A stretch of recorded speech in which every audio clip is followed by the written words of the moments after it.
Olá, seja muito bem-vindo, bem-vinda e bem-vinde ao canal Mosaicos e Miscelâneas. Meu nome é Luiz e hoje estou aqui para dar continuidade à leitura de Dom Casmurro, do Machado de Assis.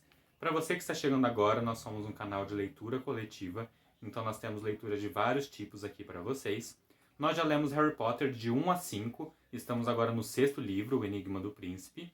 Nós também já temos a leitura de Dom Casmurro, que estamos fazendo aqui agora, estamos pertinho do fim. Nós temos também a leitura completa de Alice no País das Maravilhas, O Pequeno Príncipe, temos poemas, leituras infantis, então tem livros para todos os gostos. Fica aqui com a gente então, para você conseguir assistir todos esses conteúdos que nós fazemos com muito carinho para vocês. Capítulo 136, A Xícara de Café. Meu plano foi esperar o café, dissolver nele a droga e ingeri-la. Até lá, não tendo esquecido de toda a minha história romana, lembrou-me que Catão, antes de se matar, leu e releu um livro de Platão. Não tinha Platão comigo, mas um tomo truncado de Plutarco, em que era narrada a vida do célebre romano.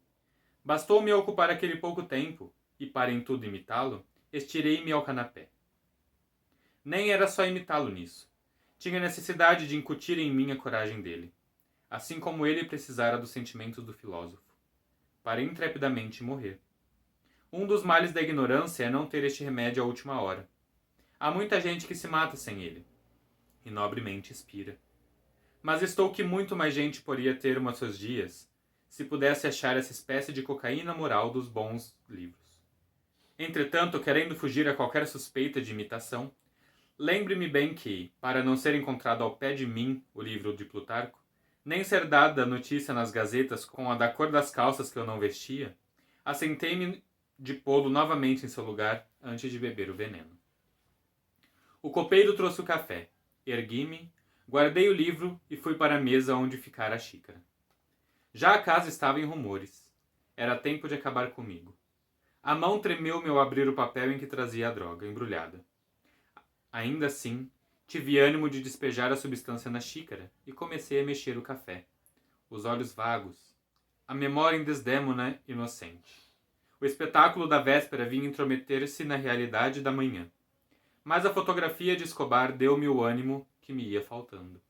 Lá estava ele, com a mão nas costas da cadeira, o olhar longe. Acabemos com isto, pensei. Quando ia beber, cogitei se não seria melhor esperar que Capitu e o filho saíssem para a missa.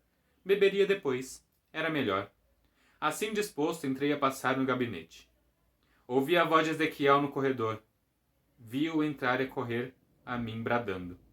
Papai, papai!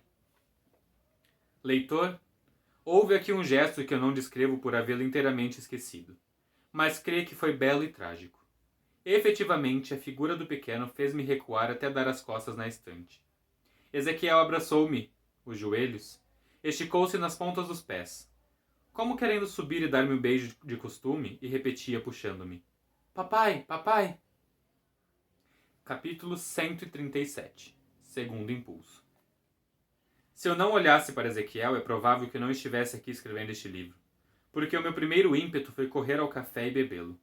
Cheguei a pegar na xícara, mas o pequeno beijava minha mão, como de costume, e a vista dele, como gesto, deu-me outro impulso que me custa dizer aqui.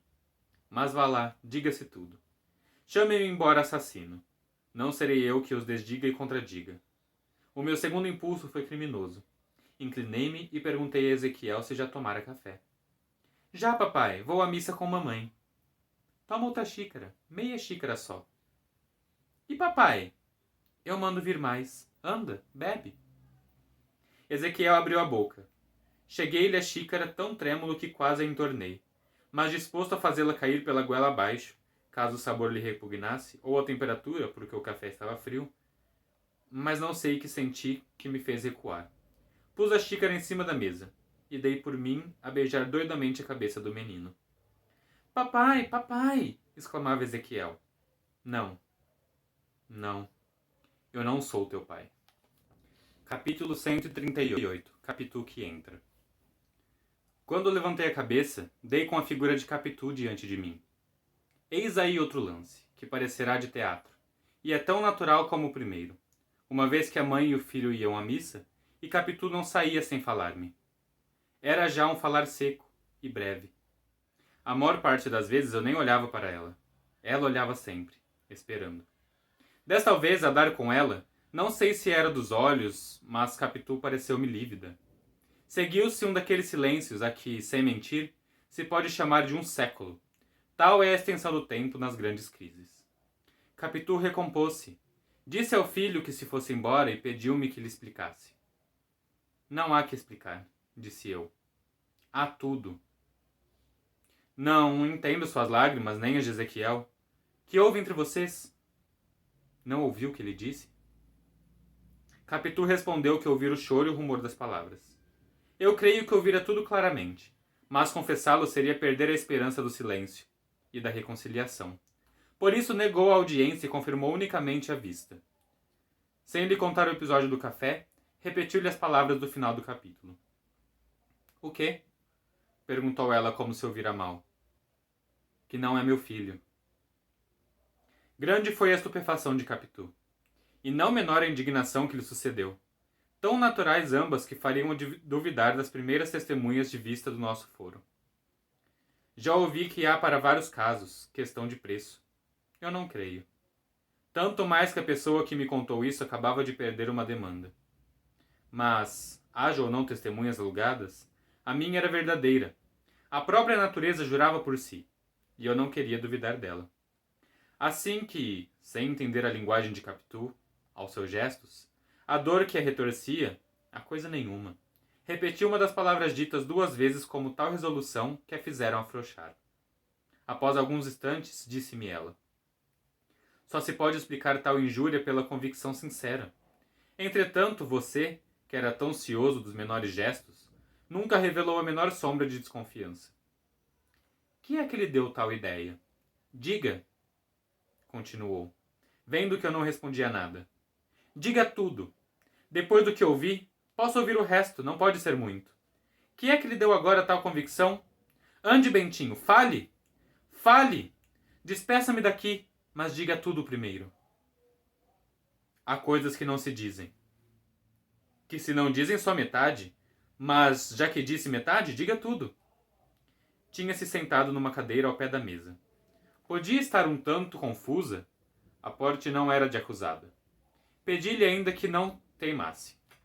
Não, Bentinho. Ou conte o resto para que eu me defenda, se você acha que tenho defesa, ou peço-lhe desde já a nossa separação. Não posso mais. A separação é coisa decidida, redargui pegando na resposta. Era melhor que fizéssemos por meias palavras ou em silêncio. Cada um iria com sua ferida. Uma vez, porém, que a senhora insiste, aqui vai o que lhe posso dizer, e é tudo. Não disse tudo. Mal pude eludir os amores de Escobar sem proferir-lhe o nome. Capitu não pôde deixar de rir, de um riso que eu sinto não poder transcrever aqui. Depois, em um tom juntamente irônico e melancólico. Pois até os defuntos, nem os mortos escapam a seus ciúmes. Consertou a capinha e ergueu-se. Suspirou, creio que suspirou, enquanto eu, que não pedi outra coisa mais que a plena justificação dela, disse-lhe, não sei que palavras adequadas a este fim. Capitu olhou para mim com desdém e murmurou. Sei a razão disto. É a casualidade da semelhança. A vontade de Deus explicará tudo. Ri-se? É natural. Apesar do seminário, não acredita em Deus. Eu creio. Mas não falemos nisso. Não nos fica bem dizer mais nada. Capítulo 139. A fotografia. Palavra que estive a pique de crer que era vítima de uma grande ilusão, uma fantasmagoria de alucinado. Mas a entrada repentina de Ezequiel gritando Mamãe, mamãe, é hora da missa! Restituiu-me a consciência da realidade. Capitu e eu, involuntariamente, olhamos para a fotografia de Escobar, e depois um para o outro. Desta vez a confusão dela fez-se confissão pura. Este era aquele. Havia por força alguma fotografia de Escobar pequeno que seria nosso pequeno Ezequiel. De boca, porém, não confessou nada. Repetiu as últimas palavras, puxou o filho e saíram para a missa. Capítulo 140. Volta da igreja. Ficando só, era natural pegar do café e bebê-lo. Pois não, senhor. Tinha perdido o gosto à morte. A morte era uma solução. Eu acabava de achar outra, tanto melhor quanto que não era definitiva, e deixava a porta aberta à reparação que devesse havê-la. Não disse perdão, mas reparação, isto é, justiça. Qualquer que fosse a razão do ato, rejeitei a morte e esperei o regresso de Capitu. Este foi mais demorado que de costume. Cheguei a temer que ela houvesse ido à casa de minha mãe, mas não foi. Confiei a Deus todas as minhas amarguras, disse-me Capitu ao voltar da igreja. Ouvi dentro de mim que era nossa separação indispensável. E estou às suas ordens. Os olhos com que me disse isso eram embuçados, como espreitando um gesto de recusa ou de espera. Contava com a minha debilidade ou com a própria incerteza em que podia estar da paternidade do outro, mas falhou tudo. Acaso haveria em mim um homem novo? Um que aparecia agora, desde que impressões novas e fortes o descobriam? Neste caso era um homem apenas encoberto. Respondi-lhe que ia pensar, e faríamos o que eu pensasse. Em verdade vos digo que tudo estava pensado e feito. No intervalo evocara as palavras do final Gurgel, quando me mostrou em casa dele o retrato da mulher, parecido com Capitu. Hás de lembrar-te delas, se não, relê o capítulo, cujo número não ponho aqui, por não me lembrar já qual seja, mas não fica longe. Reduzem-se a dizer que há tais semelhanças inexplicáveis. Pelo dia adiante, e nos outros dias, Ezequiel ia ter comigo ao gabinete, e as feições do pequeno davam ideia clara das do outro. Ou eu ia tentado mais nelas. De em volta, lembravam-me episódios vagos e remotos, palavras, encontros e incidentes. Tudo em que a minha cegueira não pôs malícia, e a que falhou o meu velho ciúme. Uma vez em que fui achar sozinhos e calados, em segredo, que me fez rir, uma palavra dela sonhando, todas essas reminiscências vieram vindo agora, em tal atropelo que me atordoaram. E por que os não esganei um dia, quando desviei os olhos da rua onde estavam duas andorinhas trepadas no fio telegráfico?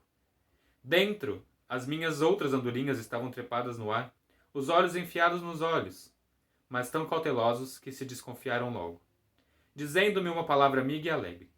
Contei-lhes o namoro das andorinhas de fora e acharam-lhe graça. Escobar declarou que, para ele, seria melhor se as andorinhas, em vez de trepadas no fio de arame, estivessem à mesa do jantar cozidas. Nunca comi os ninhos delas. Continuou. Mas devem ser bons. Se os teens os inventaram, e ficaram a tratar dos teens e dos clássicos que falaram deles, enquanto Capitu, confessando que aborrecíamos, foi a outros cuidados. Agora lembrava-me de tudo, o que então me pareceu nada. Capítulo 141. A solução. Aqui está o que fizemos. Pegamos em nós e fomos para a Europa. Não passear, não ver nada. Novo nem velho. Paramos na Suíça. Uma professora do Rio Grande que foi conosco ficou de companhia a Capitu, ensinando a língua materna a Ezequiel, que aprenderia o resto nas escolas do país. Assim, regulada a vida, tornei ao Brasil. Ao cabo de alguns meses, Capitu começara a escrever-me cartas a que respondi com brevidade e sequidão. As dela eram submissas, sem ódio, acaso afetuosas. E para o fim saudosas. Pedia-me que fosse ver. Embarquei 1 ano depois, mas não a procurei. E repeti a viagem com o mesmo resultado. Na volta, os que se lembravam dela queriam notícias. E eu dava-lhes, como se acabasse de viver com ela.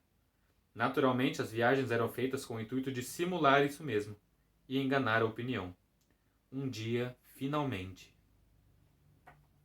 Bom, pessoal, então essa foi mais uma colaboração aqui para o canal com a leitura deste grande clássico, Dom Casmurro. Nestes capítulos a gente pode ver muito a questão dos ciúmes do Bentinho, dele falando sobre como Ezequiel se parece com o Escobar, né? Então ele até evita de falar o nome do Escobar, ele chama como o outro. Fala também dessa semelhança, né, que ele citou já sobre a mulher do Gurgel com a Capitu, então ele fala um pouco sobre isso, de que pode ser uma semelhança somente com Escobar, né, a Capitu fala também nesses capítulos. Então fica sempre este eterno questionamento para nós, de Capitu traiu o Bentinho com Escobar, não traiu. Já foi trazida a discussão também sobre o Bentinho sentir ciúmes, na verdade, do Escobar e não da Capitu, né? A discussão dele ser apaixonado pelo Escobar, dele ter sentimentos pelo Escobar. E nestes capítulos é tratado muito disso. Ele fala do café, que ele até colocou o veneno no café, que ele iria tomar o café com veneno. Tem uma parte que ele até fala de oferecer pro Ezequiel esse café, depois se arrepende, volta atrás. Então o livro vai trazendo pra gente essa questão dessa bagunça na cabeça do Bentinho, de traiu e tem o Ezequiel que não é meu filho, e levou os dois para a Suíça. Então eles estão na Europa. Ele finge ir para a Suíça, para fingir que está com... Na verdade ele viaja, né? E finge que está com a Capitu. Conta para todos que está e tem essa questão toda da separação. Então, fique aqui conosco, veja os próximos capítulos, vamos descobrir juntos o que vai acontecer nessa história, se você ainda não conhece este livro. Então, se você gostou da leitura, deixa seu like aqui embaixo, se inscreve no canal, ativa o sininho também para não perder nenhuma notificação dos vídeos que a gente vai postando por aqui. Mande para os seus amigos também. Então nós temos a leitura de todo o livro Dom Casmurro até agora aqui. Vamos lançando os próximos capítulos, então fiquem atentos, certo? Deixe um comentário aqui pra gente também do que você está achando do canal, dicas, sugestões, elogios, comentários. Então comenta aqui com a gente, é sempre bom saber o que vocês pensam. A gente consegue saber se vocês estão gostando do projeto pelos comentários, pelos likes. Então compartilha bastante, vamos fazer o canal aqui crescer. E logo mais teremos novidades aqui no canal, teremos novos livros. Então fiquem atentos aí para o que vem pela frente. Ok? Então vejo vocês numa próxima leitura. Tchau, tchau!